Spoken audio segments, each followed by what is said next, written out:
Thursday, everybody, and welcome back to the Couchside Judges. I'm Scott Fontana. Follow me on Twitter at Scott_Fontana. And I'm Dan Urban. Follow me at The Dan Urban. Follow the podcast at Couchside Judges. And subscribe to us wherever you listen. And if you like this show, do us a favor. It's been the holidays. Still in the spirit. Give us that 5-star review. You gotta do it. And we taught judging in MMA. It'll help you out if you read the criteria. You can find it at abcboxing.com. So, Dan, we are at the end of the year, and even though we did this at the beginning of last year, I think now we seem to agree. I think you and I agree. This is the perfect time to go over our 2021 set of judging data.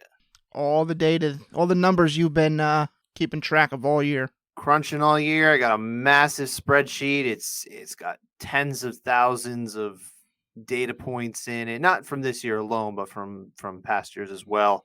It is huge. It takes up a lot of space on my storage, but I mean, in so much as a spreadsheet could take up space, but it's big. It's a big one. We will get into that shortly, but before we do, Dan, how were the holidays? They were pretty good. Had a good time. Yeah, what'd you do? Nothing really extravagant. Just hung out with family. It's a good time. What'd you get? What did Santa bring you? Santa gift cards. Nice. What about you? Best thing for an adult. He bring you anything? Cole? No. Santa brought me. What was it? Santa actually brought me. I lost track, but my wife. My favorite gift probably was from my wife. It was a nice new coat. Okay. It's a nice black coat. I told her after I covered UFC 268. I'm losing track. The one in New York that I was at. Everyone had some like nice coats on. I'm like, man, my coat's like, it's nice enough, but it's like, it's what you'd wear if you were going to go skiing or something. I wanted like something nice, Okay. So I described to her kind of what I had in mind, and she asked some questions, and it's like, okay, if you happen to, like, I wasn't telling her like, go get me a coat, but I said, if you're looking to do that, if you're looking for something for me, this would be something I would really like. And my wife found a really nice black coat that was pretty much exactly what I had in mind. I credit to her; she did a great job. Nice. I took a little page out of one of your little guy's book this year. Oh yeah, what'd you do? My sister did you get a fire truck? My sister asked me what I wanted. I told her I wanted pizza. So. Oh, all right. Yeah. My kids like pizza, but no, Santa was good to my kids actually. Okay. Santa came through the chimney, came down, dropped off exactly what each of them asked for. My oldest asked for a firefighter dress-up costume. Oh boy. Got it, was delighted. He's been wearing it like half of the time since Christmas. And the little one, whose birthday just passed, is now 4. He got the Blue's Clues playset that he was requesting. So Blue is still around. There's a new Blue's Clues. It's called Blue's Clues and You. And Steve makes a few infrequent stops on the show, but now it's Josh wears the shirt. Okay. Mm-hmm. And my kids love it. They discovered it recently. We'd exposed them to it like, I don't know, a year ago, and they weren't really into it. And then did it again a couple months back, and especially my youngest is like totally into it. But he's 4 now, so he's that age that we're like, this is perfect for him. Nice. He got exactly what he wanted. He got a lot for Christmas. He got a lot for his birthday. We made sure that birthday didn't get like kind of mixed in with Christmas. Mm-hmm. That's good. So yeah, we were doing our best not to let him get lost in the shuffle, Perfect. But it was a good time. We had a great time, and now with that out of the way, I think now is the time, sir. We have to talk about the data, the judging data from the 2021 MMA calendar year, right? Yeah, let's dive into that. Let's dive in. So I mean, what should we go for? Like, what should we talk about? You think? Because I've got a lot we can talk about. You're the guy. Let's dive into 10-8s. 10-8s are kind of the most interesting to me. Well, you know what? Actually, before we do that, I should kind of set up what data we're even talking about today, because it's not just UFC data like it was last year.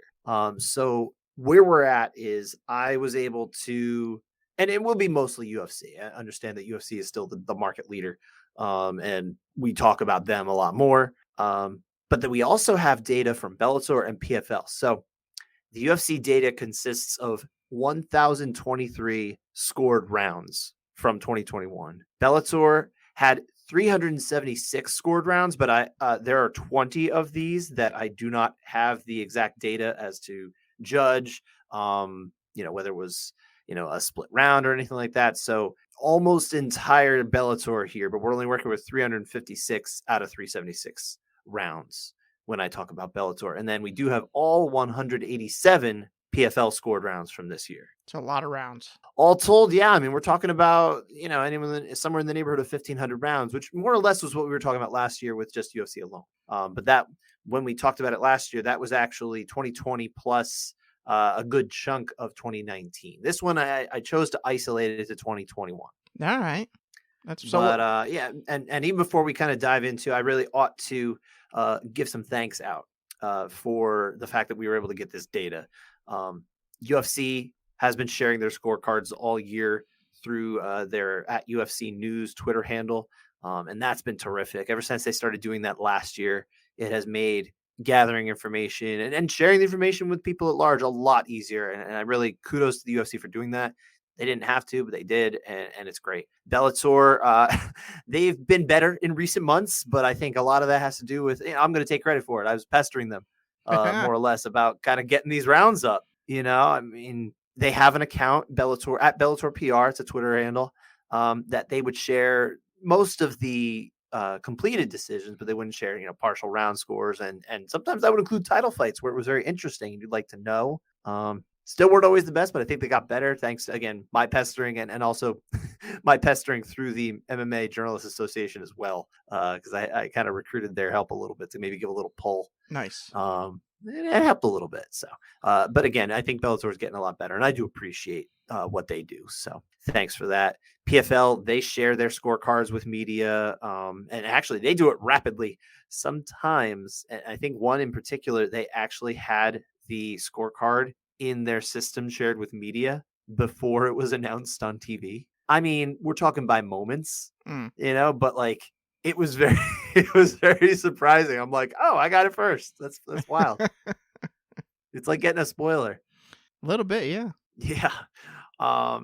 Huge thanks to all the media relations, the regulators, the officials who kind of help fill in the gaps, especially. I really appreciate those officials who have been very helpful in providing information for me throughout the year that I've been able to disseminate or track. And actually, in one case, an official had to amend something that the UFC's shared scorecard got incorrect. Oh, okay. So just to make it clear, when UFC puts their scorecards up through their Twitter handle I just mentioned before, they're translating what's already on the commission's scorecard. So it's possible they are transcribing an error. The commission scorecard should not have that error. So just so that everyone understands. Okay, that's good. It's not really to worry about. Everything is right, handled on the up and up with the commissions themselves. They check these things. Everything's fine. But that was just one thing. I want to say it was Courtney Casey. One of her fights from, I want to say April or something. I can't remember. That's kind of a while ago. Yeah, it was a while back. But that reminds. I was discussing this with an official in know at the time while I was waiting in line for my first COVID shot. Oh wow, okay. So I know exactly where I was at the time. But anyway, remember this is a limited look. It's only looking at this year. Many judges who are very excellent assessors of rounds don't always work UFC events all the time, especially now that we're, mostly in Vegas for a lot of these shows. We're at UFC Vegas, 79 or whatever the heck it is. Not that, but it's too many of these. So there are a lot of officials that we're just not seeing a lot of data from. If we're not speaking about certain officials, that doesn't mean one is stronger or worse than another. It just means that maybe they don't have as much data. But I will say, again, talking about my big spreadsheet, I got a lot of help this year from regulators, from officials. Very, very, very, very helpful in filling out my data chart. I think I have something like 96% of scored rounds ever since August 2016. So wow, okay. So that is almost a lot. Almost full. When I get it full, we're going to do another show. We're going to talk about tendencies over the last, it'll be probably 6 years at that point. But I am confident that we can actually do it. I think we can get there because I'm hoping maybe I'll get a little bit of extra help from some officials who are still hoping to be able to help me. And then I can kind of start reaching out to the UFC and be like, all right, here's what I'm kind of missing, guys. Maybe you can help me out a little bit. Hopefully. That would be nice. And one more thing I should set up before we kind of dive into the show, right? Mm-hmm. Is what we're going to be talking about. We're going to be talking about dissents sometimes, right? Mm-hmm. A dissent, as you know, Dan, that is when we have a round in which a judge disagreed on who won a round. That's a dissent. We're not talking about 10-8s, 10-9s. Okay. We're just talking about who won the round. Being this dissenting judge, it just means you gave the minority assessment in the round. That does not mean you were wrong. And obviously, we talk about that on our show every single episode. But again, hopefully, we have some new listeners that are listening to this, curious about this, and just want to understand that. Often, of course, rounds can be argued solidly for either fighter, though not always. And again, we talk about that all the time. But hopefully that's kind of the end of the spiel that I wanted to give. Make sure we set everything up for everybody. I think I covered it, right? I think you covered it, all of it. I try to be exhaustive. Good. Not exhausting, but exhaustive. All right. I'm probably borderline there, right? You're good. Everyone knows what we are doing now. Exactly. I think we've got it. We got the spiel out of the way. What are we talking about? What do you want to know, Dan? I want to know, well, obviously 10-8s have been a hot topic this year, especially after Dana lost his mind about it when Jan and Izzy fought. Yeah. So what's the data tell us about 10-8s this year? All right. So like you said, it was that Izzy fight, that Adesanya fight. Round 5 was 2 10-8s in that round, which was largely a kind of a domination duration kind of situation. No, not as much damage. But again, the majority score was a 10-8 here, and that did make Dana go a little crazy. It was Derek Cleary and Junichiro Kambijo who saw that as the 10-8, whereas we had Sal D'Amato saw it for the 10-9. Dan, if you recall, we gave the couchside override to Judge D'Amato here, seeing it as a 10-9. We agree. That's a couchside override. Now, as a couchside override, I'll spare the noise on this episode. We'll save that for another time. Only when we give them out, I think. That's probably fair. Yes. But anyway, for what it's worth, we did side with that way. I still think it's a little crazy to have gotten as overreactive as Dana did in this point, but nonetheless, here we are. But that did very much seem to spike or spark a change in the way 10-8s were being assessed, with a greater push for them kind of only be given out in, big beatdown rounds, or, they have, high damage as one of the Ds, The data certainly bears that out. If you just look at the beginning of 2021, so just the first couple months through March 6th, that event that we're talking about here, that's 198 UFC rounds is what we're talking about through that event. So we're talking about roughly a fifth of the year. We had 14 rounds in which one judge had a 10-8. We had 5 in which 2 judges had a 10-8, and we had 3 where all 3 agreed was a 10-8. So wow. the round we're kind of talking about here falls into that category of 2 10-8s. Okay. The percentage of the time we're talking about, because it's 198 rounds, we're only getting at least one 10-8 in about the same percentage that we were getting the year before. It adds up to 11.1%. Okay, so like 1 in 10 kind of. It's still, last year it was just about the same. Okay. So really, there's not a disalignment in what that was. All right, and after that time, and we're talking about a much larger percentage, but again, we're talking about the beginning of the year was very consistent with last year. 825 scored rounds since that March 6th event. We had 10-8 scores, at least one 10-8 score in 6.8% of rounds. Almost half. Not quite, but it's a significant drop. Absolutely. We're talking about like a 4% drop, which when you're talking about that, it's a good drop. It's probably about a third less is really what we're talking about. But that's a lot. And really, if you look at how often we're getting at least 2 10-8s scored, 2 or 3, we're down to 3.1%. It used to be about 5. So it's definitely down on the whole. Whatever they've said, it's working. We're getting less 10-8s. Go the other way. Should go the other way. It should go the other way. We said that last year. We said last year we wanted to see more 10-8s. We'd like the language to be able to push in the direction that would make it more achievable for it. We're not necessarily saying just do it, but I would like the language to be a little bit more friendly to the idea of a 10-8 rather than pushing away, which is where it seems to be heading with the way the commissions would like it to go. And I think that's very disappointing. So I mean, we're talking about again. It's just a big drop. I don't like it. We already weren't seeing a ton of 10-8s, and I think it was okay that it wasn't crazy, but it was still we wanted more, and now it's way less. So obviously, this is a problem, I think, for us. Yeah. So do any judges in particular, did this change how they're given 10-8s? Are there any judges that kind of almost removed them, so to speak, or any judges that started giving more, maybe? Well, I don't have data that particularly compares how those individual judges were before and after, because you're talking about such a small percentage that it wouldn't necessarily be consistent. But what we do have is we're still looking at certain judges are still more likely than others Okay. throughout the entire calendar year to give out a 10-8 than another judge. Mike Bell remains the king of 10-8s, and thus our hero, I think, right? Oh, for sure. Yeah, so he was on. There were 10 situations in which he was the lone judge in an 8-9 split, right? Okay. And each time he was the 8. Nice. I like that. Only one with such a high, kind of all 8s and no 9s as the out. Although actually, Junichiro Kamijo had 4 situations, and all times he was giving the 8 instead of the 9. So he was also kind of pushing it a little bit more than other judges as well.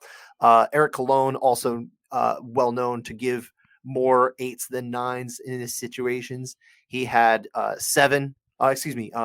He had 6 occasions in which he was the lone 8, where he only had 1 occasion where he was the lone 9. Okay. So those are the 3 that we're talking about in terms of being the most likely judges from the last year to give out a 10-8 as opposed to a 9. If there's any, if it's kind of a borderline kind of case. Sal D'Amato and Tony Weeks were the ones that were kind of very much in the middle, evenly split, which is very surprising from Judge Weeks. We talked about it throughout the year. Judge Weeks was much less likely to give out a 10-8 historically. And this year, there were 9 situations in which he was the out judge in an 8-9. And 5 times he gave the 8 before he gave the 9. He gave the what? He gave out the 10-9. Oh, okay. 4 times, and he gave out the 10-8 5 times. When we're talking about when he's the lone judge in an 8-9 split. Yeah. D'Amato, same number of times. That was 9. But he had only 4 times in which he was the 8 and 5 in which he was the 9. But when we're talking about Judge D'Amato, he has a much, much, much larger body of rounds scored. So he's probably going to have a number of times where he's kind of in, the minority kind of situation. Yeah. Judge Weeks has much fewer rounds. So it was interesting to see. It seems to me, based on the data, that he's still more out of sync with where all the other judges are trying to find it. But it's nice to see that at least he's kind of hunting for it a little more. That is nice to see. That's what that data tells me anyway. What about 10-7s? We get any of those this year? No. Why would we get a 10-7? Honestly, what's the point of it being on the books? They don't actually happen in practice. We've only seen them given out one at a time anyway, even when they are given out. So for me, it's just frustrating that it's actually even in the book, because you'd either make it more attainable to get a 10-7, or you just strike it from the books. What's the point? Yeah, get rid of this 10-7 that no one's allowed to use. Well, they're allowed to use it. It's just so hard to get there. Yeah, it's stupid. The one thing I will say, but before we kind of close the book on 10-8s with the judges as well, Ron McCarthy, out of 206 combined UFC and Bellator rounds, sir, was never out of step on an 8-9 split. Always with the majority, huh? Always in the majority. All right. Yep. He either was one of 2 out of 3 or 3 out of 3. Dave Hagen, same thing, but in 158 rounds. Guys, that's not how you win couchside overrides. No, well, hey, you know what? He's there. It's better off to be in step with your fellow judges. Yeah. One would tend to think. So, kudos to those judges. They seem to at least have a grasp on where their peers are viewing a 10-8 right now. So that's interesting. I found that to be very interesting. At least I don't know. Maybe I'm alone. What do you think of that one? Yeah, I mean, that is interesting. Mm-hmm. So really, we got data from all 3 of these major promotions in the U.S. What does it say, about the judging in one promotion compared to another? Honestly, I was expecting there to be at least a little bit more of a difference between the 3 promotions. You compare one to the other, UFC, Bellator, PFL. So here's the breakdown of how often judges are unanimous on a round. In the UFC, it's 73.8% of rounds in which they all agreed on the score, they agreed on the winner, everything. Bellator, it's 70.8%. And in PFL, it's exactly the same as UFC 73.8. Okay, so about I don't know, 7 out of 10 times they're in sync. Roughly say, we're talking about anywhere from 7 out of 10 to 3/4 of the time. Yeah. But I found it fascinating that it's exactly the same in UFC and PFL, especially because there really wasn't a lot of crossover in the judges that they utilize. Judges Dave Torelli and Eric Colon were really the only ones that did any PFL and UFC rounds this year. Okay. Most of the time, they're using local New Jersey judges or local Florida judges that didn't get as much UFC work. I think Troy Winkapaw might have done a little bit of both this year, but not a ton. But otherwise, it's really just those two names. So we're talking about a very interesting situation. I would have thought, my theory was going to be that at the PFL level, there might be more agreement just because of potential for mismatches, making it much easier for judges to kind of score the rounds. That didn't bear out. Yeah, I would think differently. What would you think? Bit. So I would think that there'd be more disagreement because some of these fights can just be crazy on, slight step below UFC level. I think what it is the matchmaking at the UFC is much stronger, where you're getting two men or two women in the cage that are probably going to be at least pretty close in skill level. Whereas at the regional scene, you might not be able to do that as well. Yeah, probably lots of mismatches. Like basically Bellator. So Bellator was the one that dipped a little bit. They were down to 70.8 instead of 73.8. So, but I don't read that as a big difference. No, honestly. 3%'s not a lot. So it's not a lot. So if you're trying to understand how often the judges agree with each other, pretty much across the board, at least at the upper level in MMA, it's about 73.8%. Yeah, I thought that was interesting too. Yeah, good on them being in sync. Yes, indeed. So normally, if you listen to the show, we love Sal D'Amato as the gold standard in judging. Does the 2021 data still support Sal D'Amato as the gold standard? Basically, yeah. He's still by far the most, I guess, hardworking, but the most staffed is really what it comes down to.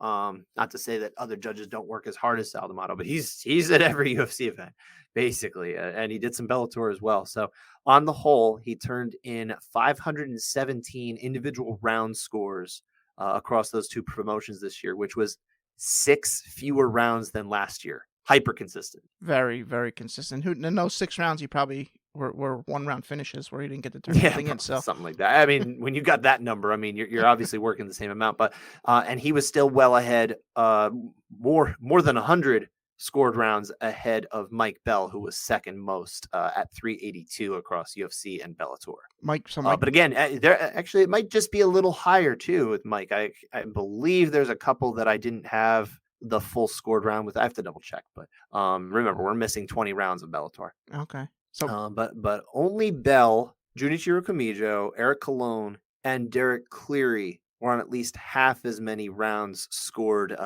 as Sal D'Amato across the 3 promotions we're kind of talking about here. Kamijo was not in that group last year. He actually worked more often this year, and Chris Lee was, so he worked less frequently, less rounds anyway.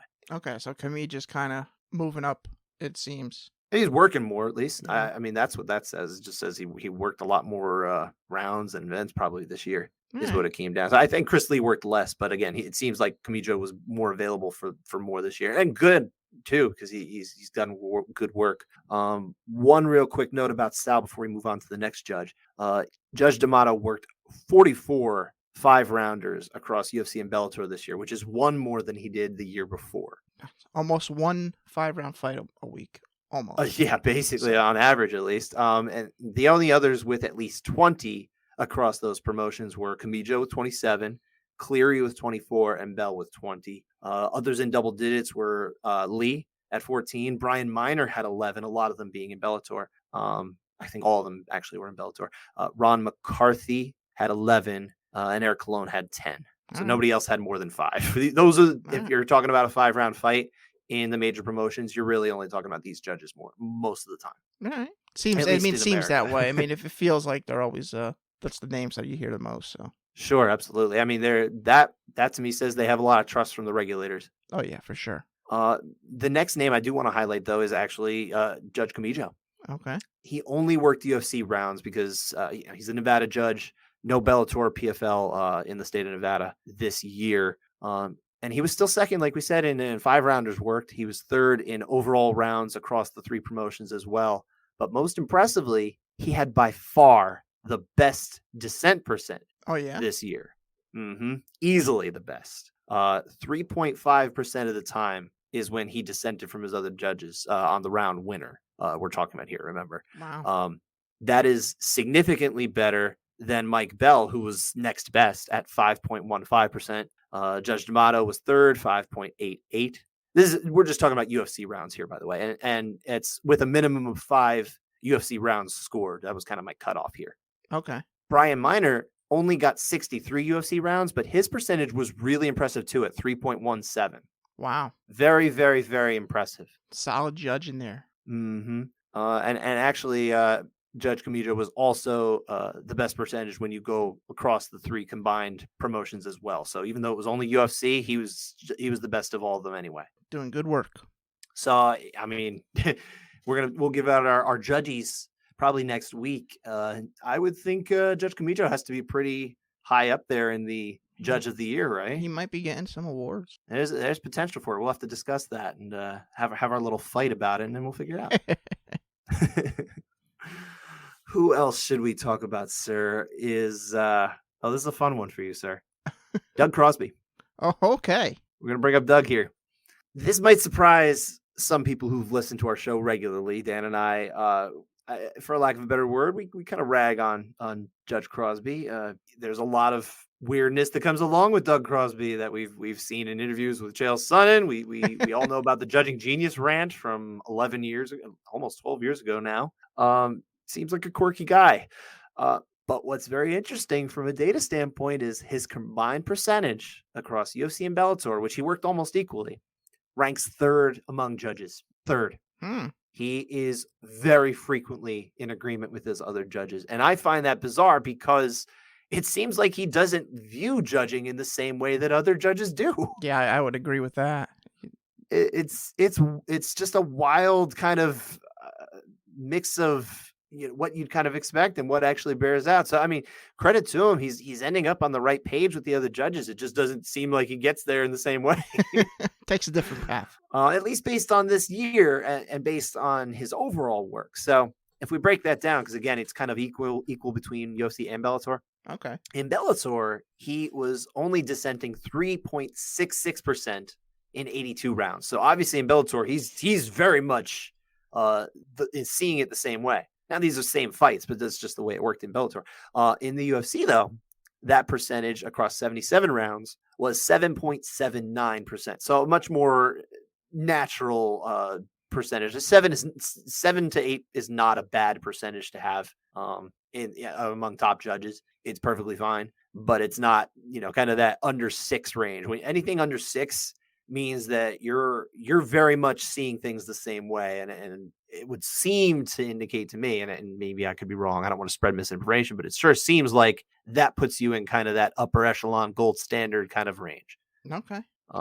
So when you look at the entirety of it, that's where Doug Crosby sits. But I think sometimes numbers can lie. Maybe they're not here, but sometimes they can. So take everything we say with at least a little bit of salt. What about the international judges? I know we talk mostly about the U.S. judges because there's not that many events overseas, at least from these main promotions. What's the data say about them? Unfortunately, I wanted to make sure we address this. We don't have a ton of data on our international judges. We have fewer events, like you say, less data on them. Guys like Ben Cartlage, Clemens Werner, David Leatherby. I think we've had more data on them over the years, but UFC, basically they just went to Fight Island a couple times, not as often as even last year, I don't think. And, they use different judges here and there, and they didn't travel at all. I mean, we might see more of that in 2022, but right now it's not really. The only one of those judges who actually crossed over the kind of the 75 round threshold that I use as like kind of a minimum to look at judges, and that's still very low, was Judge Cartlage. And unfortunately, he had the highest dissent percentage of any judge in my table, at 14%, which is much higher than anyone would like. But Having said that, his 3-year percentage, if you look all the way back to 2019, he is still one of the best in the world compared to his peers. So I don't really put a whole lot of stock in that. Yeah, 75 is a low sample. So. It's a very, well, 86 is where we're at, but 75 in general. I mean, either way, it's not a whole lot. And I don't think it's reflective of the remainder of his body of work. We're also not talking about all the Cage Warriors events that he's done, all the other, events that he's worked in Europe. I think Aries and KSW are oftentimes in his wheelhouse. So I wouldn't read too heavily into that, but that is where we have it. Unfortunately, I'd love to have more data on the international judges, but it's just not what we have right now. Yeah, it does seem some of the it's tough to gather. It is. So. I do what I can to get the North American promotions, and it's been a little bit harder to track down things from Cage Warriors and that kind of thing. And the commissions work differently there too. I can reach out to a state commission in the United States and put in a Freedom of Information Act request if I need to, and they are more or less obligated to give me the information. It doesn't work that way in England, for example. Gotcha. Maybe Mark Goddard would be helpful. Mark has been very helpful for us in the past, gentlemen, coming on our show. I appreciate him. There are a couple judges, though, I did want to make sure I highlighted. Some maybe for good, some less so. We'll start with the less so. Dave Torelli is a name that I do need to start with because of all the judges with at least 100 rounds across UFC, PFL, and Bellator. He had the highest dissent percentage at 10.6. So we're talking about a higher threshold than Judge Cartlage, like I was talking about before. And he's one of the few who actually worked across all three promotions too, which is interesting. With Judge Colon as well. He's also the only judge with that many rounds scored, that many rounds turned in to be the lone 10-9 score at least 2 times more than he was the lone 10-8. So what we're saying here is that he is more likely than just about any other judge to give a 9 than an 8 when there's a split. Okay, he's a 9 guy. He's a 9 guy.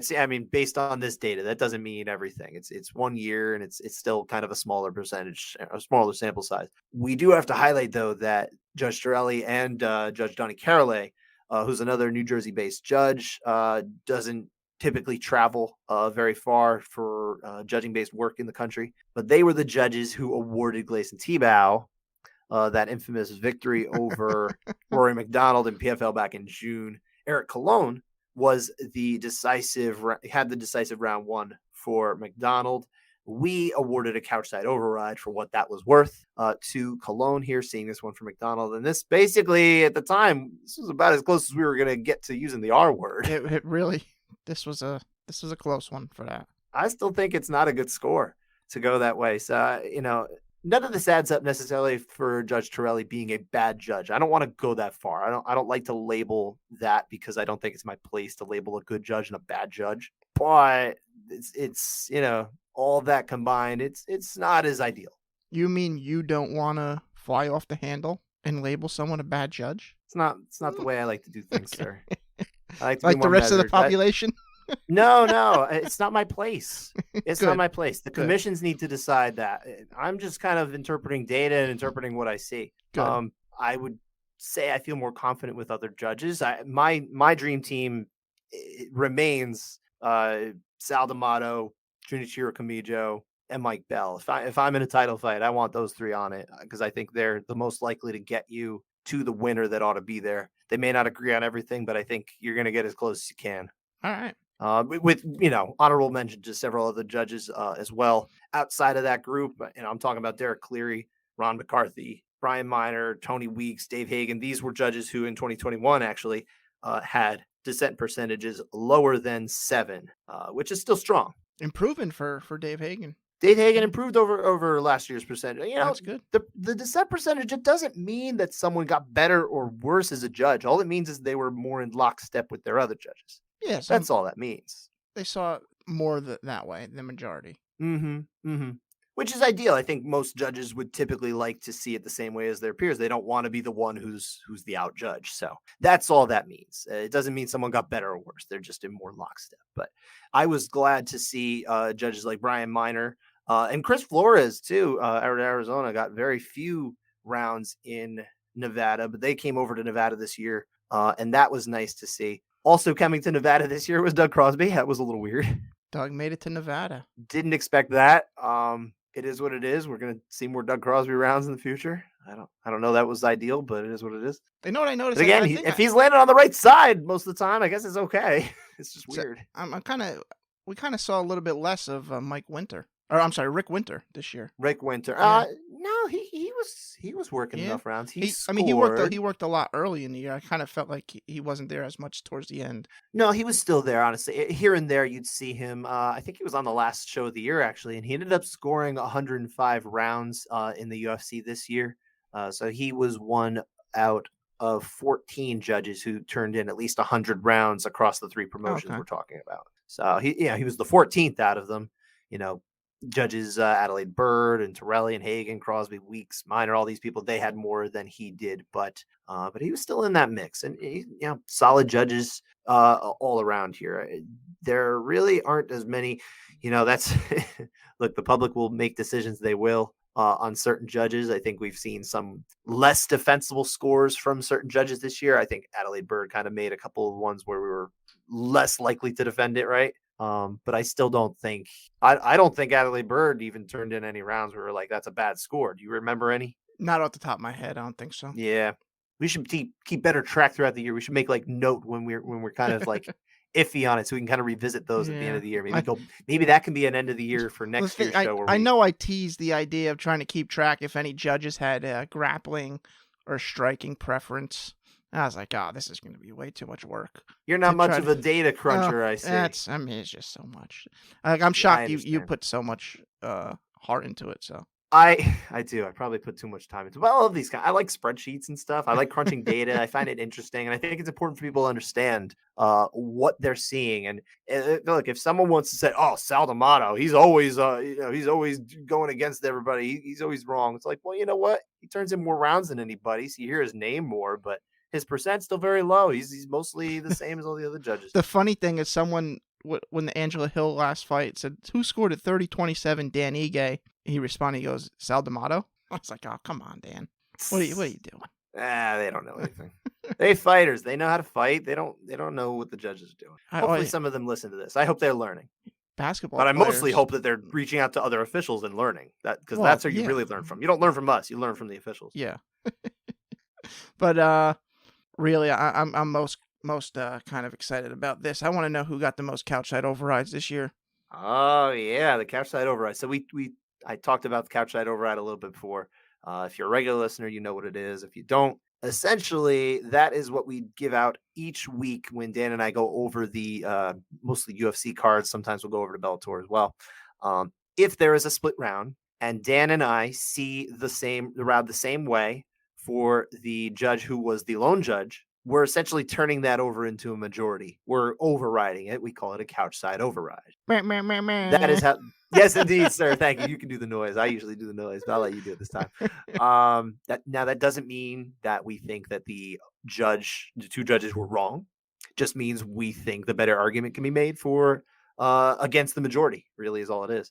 Yeah. So let's dive into that. All right. So we had, out of a possible 268 split rounds this year, sir, 58 were awarded a couchside override. And we're just talking about UFC rounds here. We did a couple for Bellator and PFL, but we weren't consistent with it, so I left them out of the conversation. I just thought it was easier, a little neater to do it that way. But that means that 21.6% of the time that there's a split round, we overturn it.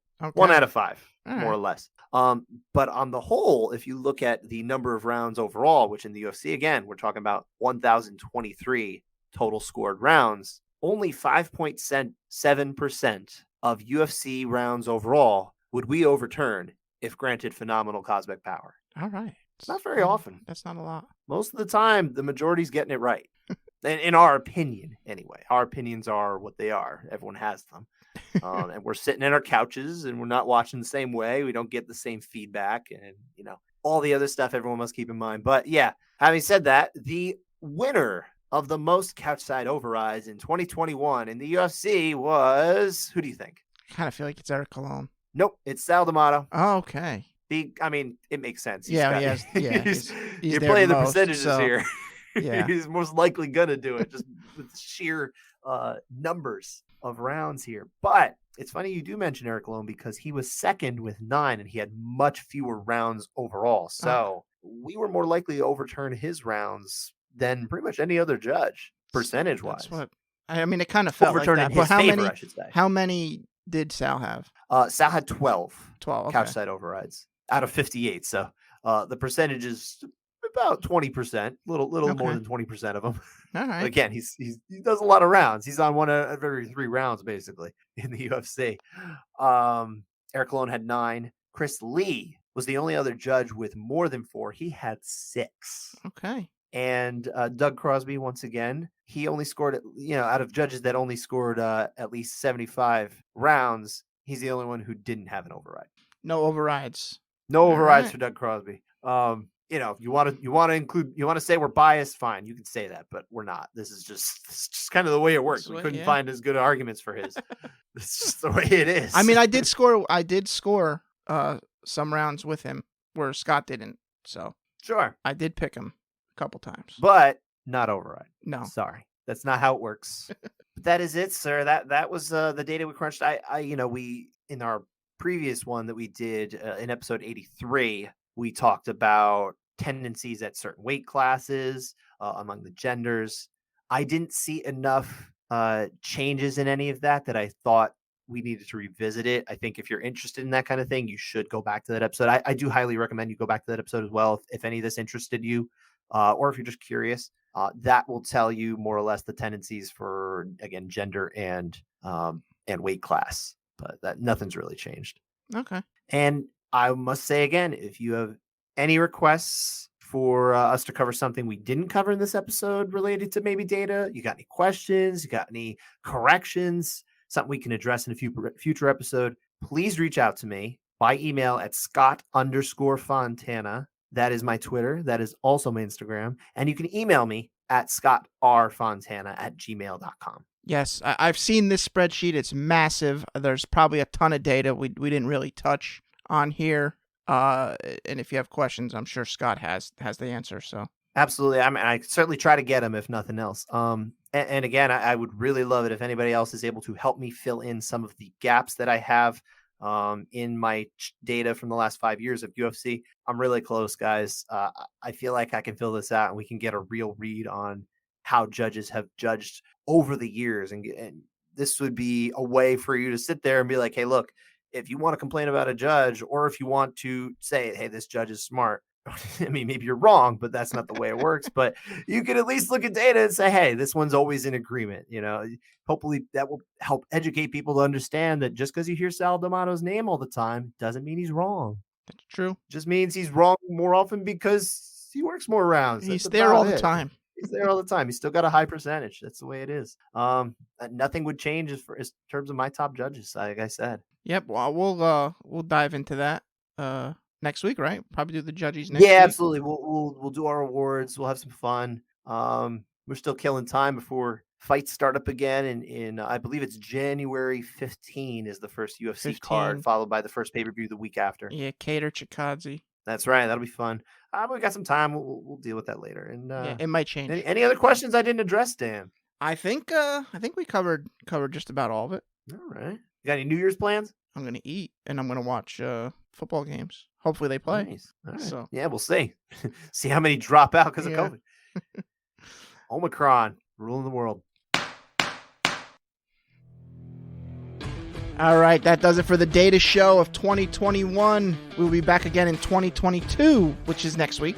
Absolutely. And everyone have a nice and healthy and safe new year. Come back and see what other horrors are installed for us in 2022. Yeah, and see what the 2021 judges were. That's right. Thanks for listening, everybody. Take care. Have a good one.